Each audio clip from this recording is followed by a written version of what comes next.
Assalamualaikum warahmatullahi wabarakatuh. Perkenalkan, nama saya Dina Mustanida dari kelas AK102 dengan program studi PJJ Akuntansi.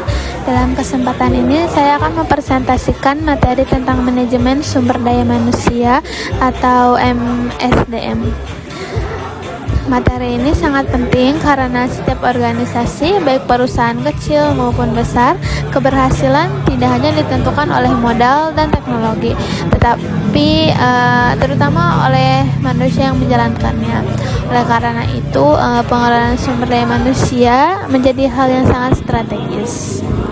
Kita masuk ke dalam materinya. Di sini ada pengertian sumber daya manusia.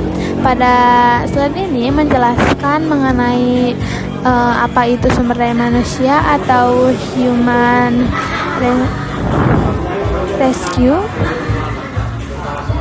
Sumber daya manusia adalah individu yang bekerja dalam suatu organisasi atau perusahaan. Selain itu, istilah human rescue ini merujuk pada departemen yang bertanggung jawab dalam mengelola segala hal yang berkaitan dengan karyawan. SDM tersebut sebagai aset utama organisasi karena manusia adalah penggerak utama seluruh aktivitas perusahaan. Mulai dari mesin dan teknologi tidak akan berjalan tanpa adanya manusia yang mengoperasikannya. Oleh karena itu, kualitas, keterampilan, dan kinerja karyawan sangat menentukan keberhasilan suatu organisasi dalam mencapai tujuan.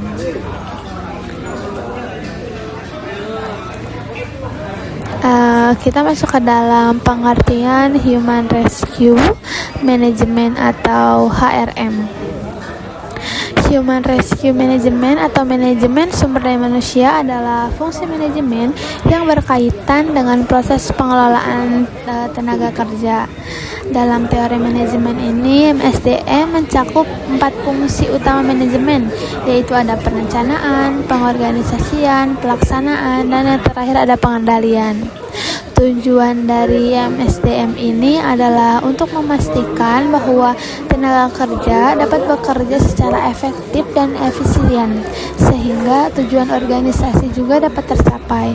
Jadi, perusahaan itu tidak hanya sekadar mempekerjakan karyawan, tetapi juga mengelola mereka secara sistematis agar produktif dan berkembang. Kita masuk ke dalam HR planning atau perencanaan sumber daya manusia. Itu adalah proses memperkirakan kebutuhan tenaga kerja dalam suatu organisasi. Dalam perencanaan ini, perusahaan harus mempertimbangkan faktor internal seperti jumlah karyawan yang ada, serta faktor eksternal, yaitu seperti kondisi ekonomi dan perkembangan teknologi. Di sini juga ada beberapa alat yang digunakan dalam perencanaan SDM. Antara lain ada vision statement, strategi planning, analisis SWOT, dan analisis pastel. Selain itu ada job desk tersendiri, yaitu mendeskripsikan pekerjaan dan menentukan kualitas yang dibutuhkan sebelum dilakukan rekrutmen. Dalam perencanaan sumber daya manusia ini sangat penting karena perusahaan tidak akan mengalami kekurangan atau kelebihan tenaga kerja, serta dapat mampu beradaptasi dengan perubahan lingkungan dan bisnis. Selanjutnya ada attracting employees atau menarik karyawan. Dalam tahap ini yaitu menarik karyawan yang berkualitas, terdiri dari 2 proses utama, yaitu ada rekrutmen dan seleksi. Yang pertama yaitu ada rekrutmen, yaitu proses mencari calon karyawan yang sesuai dengan kebutuhan perusahaan. Rekrutmen ini dapat dilakukan secara internal seperti promosi jabatan maupun secara eksternal dengan mencari kandidat dari luar perusahaan. Yang kedua yaitu ada seleksi, proses penyaringan kandidat terbaik.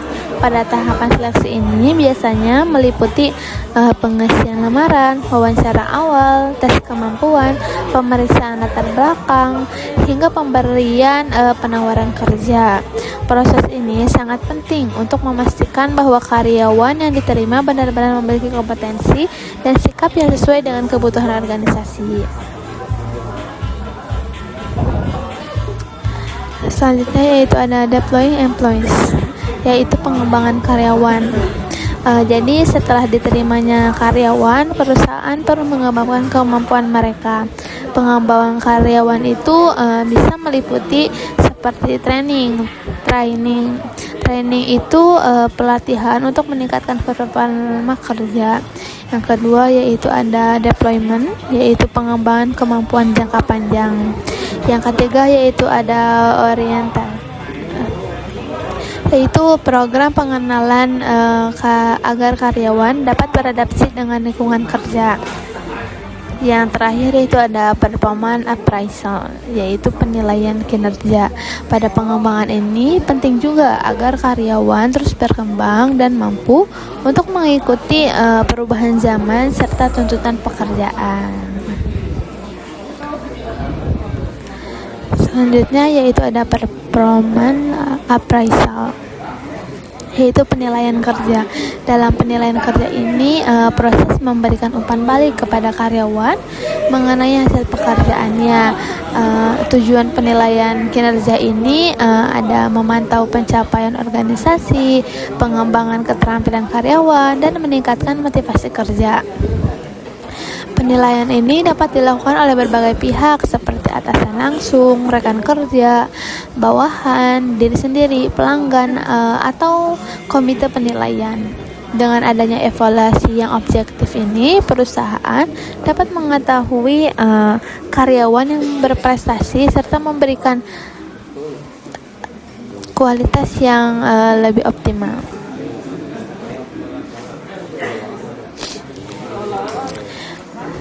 Selanjutnya yaitu ada metode penilaian kerja. Pada tahap ini ada beberapa metode yang dapat menilai kinerja karyawan seperti rating scale, checklist, procedures, method. Setiap metode ini memiliki kelebihan masing-masing dan perusahaan dapat memilih metode yang sesuai dengan kebutuhan dan kebudayaan organisasi. Selanjutnya yaitu ada retaining employees, yaitu mempertahankan karyawan. Setelah mengembangkan karyawan itu, perusahaan juga harus mempertahankan mereka agar tidak mudah keluar. Upaya mempertahankan karyawannya itu seperti ada compensation, yaitu pemberian gaji, tunjangan, bonus, dan insentif yang adil. Yang kedua yaitu ada labor relation, yaitu penjagaan hubungan kerja yang harmonis melalui perjanjian kinerja dan komunikasi yang baik. Yang ketiga yaitu ada maintenance, yaitu seperti program keselamatan dan konsultan karir. Jadi karyawan itu merasa dihargai dan nyaman, maka loyalitas dan produktivitas mereka juga akan meningkat.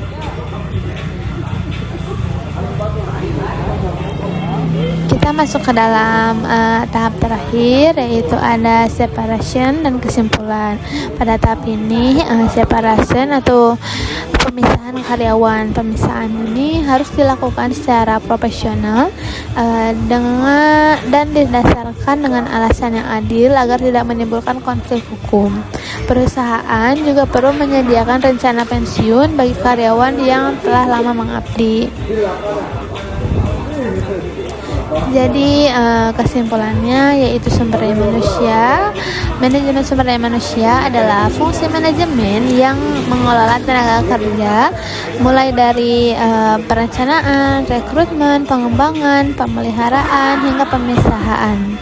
Pengelola sumber daya manusia ini yang baik akan membantu organisasi mencapai tujuan secara efektif dan efisien karena manusia adalah aset yang terpenting dalam organisasi. Mungkin cukup sekian presentasi dari saya.